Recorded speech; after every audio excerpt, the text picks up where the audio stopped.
The Hindu shorthand dictation, total words 480, speed 80 word per minute. Start with the social and economic impact of COVID-19 and the subsequent lockdown more discernible than before.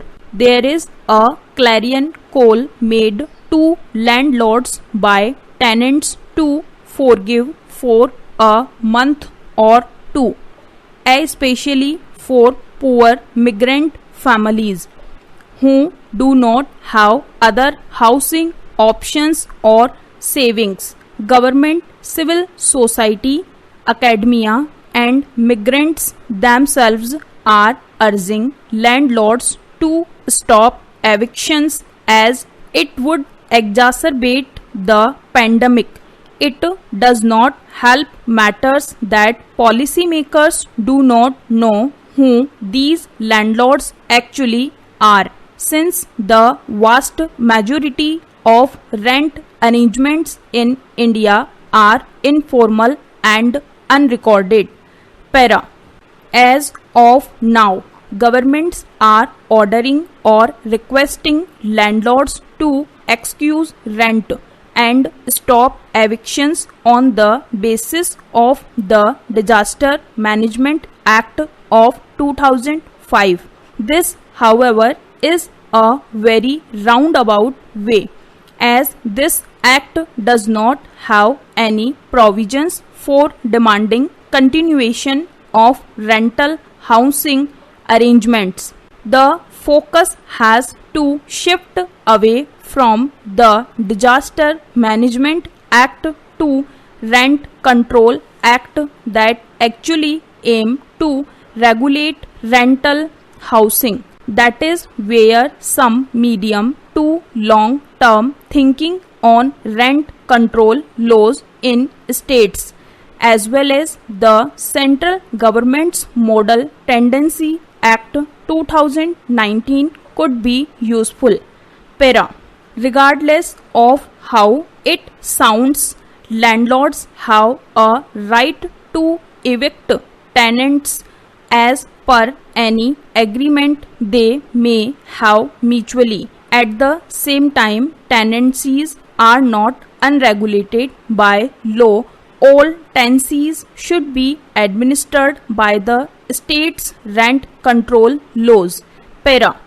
Typical rent control laws have historically favored tenants in extremis. In fact, the logic being driven by a popular conception of landlords as petty capitalists exploiting poor, vulnerable tenants. This is only partly true. Research has shown that landlords, especially in the rental housing market in poor parts of our cities, are as poor and vulnerable as their tenants. Consumption data for poor households in urban areas indicate a uniform lack of savings or access to social and economic safety nets for both landlords and tenants. In other words, landlords themselves by and large cannot afford a no rent month. Para. So we are faced with a terrible quandary. There is no legal obligation for landlords to excuse rent or not evict tenants in the current pandemic. And this is also a situation that they themselves cannot afford. This predicament is further compounded by the informality in the rental housing market. We do not even know how many people are giving out their houses on rent, for how much, how long, or under what terms and conditions. Para. Consider two things.